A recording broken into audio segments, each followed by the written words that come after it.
मोदी जी और नीतीश जी को आशीर्वाद देने के लिए एक तरफ जहां महिलाएं अग्रेसिव है, वहीं किसान बहुत उत्साह से लगे हैं और नौजवानों में तो हाई जोश है।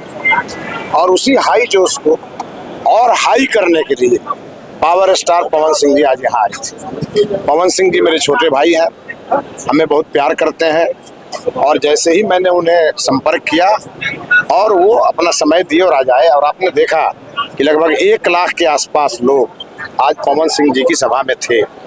यह प्यार केवल पवन सिंह के लिए नहीं है, यह प्यार एनडीए के लिए है, यह प्यार मोदी जी के लिए है, यह प्यार नीतीश जी के लिए है, यह प्यार चिराग पासवान जी के लिए है, जीतन राम मांझी जी के लिए है और उपेंद्र कुशवाहा के लिए। और अगर आप इस सब को समेट करके और एक में देखें तो यह प्यार कमल के लिए है और कमल का सिपाही मैं हूँ, तो मेरे लिए तो यह अद्भुत क्षण है।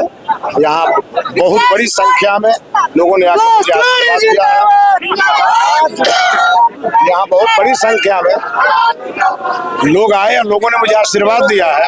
और अब ऐसा लगता है बैकुंठपुर में कोई लड़ाई नहीं है, लड़ाई एक तरफा है।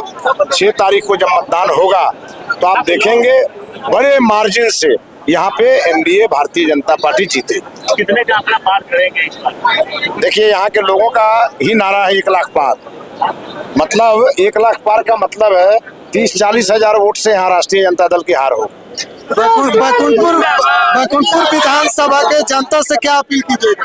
बैकुंठपुर विधानसभा की महान जनता से हम यही अपील करेंगे कि पिछला 5 साल हमारा खराब हो गया, क्योंकि जब मोदी जी दिल्ली में थे और नीतीश बाबू पटना में थे, दोनों की सरकार थी, तो यहाँ विपक्ष के विधायक के रहने के कारण यहाँ का विकास रुक गया।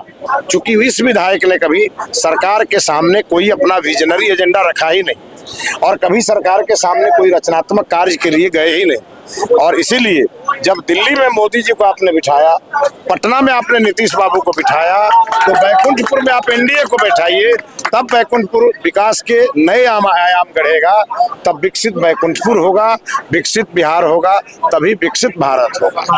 विकास नहीं हुआ, योगी जी आ रहा है, बैकुंठपुर विकास नहीं हुआ। 15 से 20 में जो विकास हुआ वह विकास रुक गया। 15 से 20 में मैं था, 294 सड़क हमने बनवाया, ITI हमने बनवाया, हमने GNM ANM कॉलेज बनवाया और हमने 2 राष्ट्रीय राजमार्ग सैंक्शन कराया।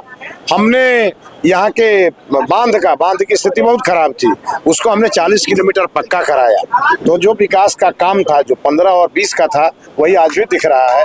20 और 25 में कुछ हुआ नहीं। लेकिन वर्तमान जो विधायक है उनका कहना है कि बांध का काम उन्होंने करवाया। देखिए, वो हम लोगों के काम को अपना काम बताते हैं, तो मुझे इस बात की खुशी है कि कम से कम नाम अपना जरूर बताते हैं, काम हम लोगों का बताते हैं। आगामी योगी जी का आगमन होने वाला है, इसको लेकर क्या कहेंगे? देखिए, उत्तर प्रदेश के माननीय मुख्यमंत्री और समझ लीजिए कि अपराध और भ्रष्टाचार के खिलाफ जिनका नाम बुलडोजर बाबा है, वह आगामी 4 नवंबर को गोविंद दास उच्च विद्यालय मोहम्मदपुर के मैदान में आने वाले हैं और उनकी तैयारी चल रही है। उनकी सभा की तैयारी चल रही है, लोगों में बड़ा उत्साह है।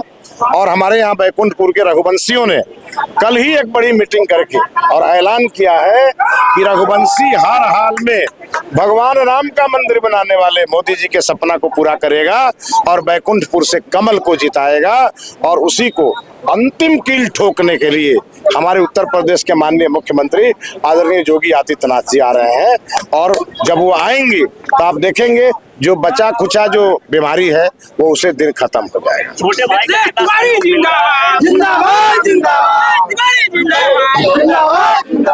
देखिए, बैकुंठपुर से हम खुद लड़ रहे हैं, हमारे छोटे भाई श्री मंजीत सिंह जी बरौली से लड़ रहे हैं, हमारा कमल निशान है, उनका तीर छाप है और हम दोनों भाई मिलकर लड़ रहे हैं। हम उनके लिए वोट मांग रहे हैं, वो हमारे लिए वोट मांग रहे हैं। और बहरहाल गोपालगंज में 6 सीटों पर हम लोग चुनाव लड़ रहे हैं।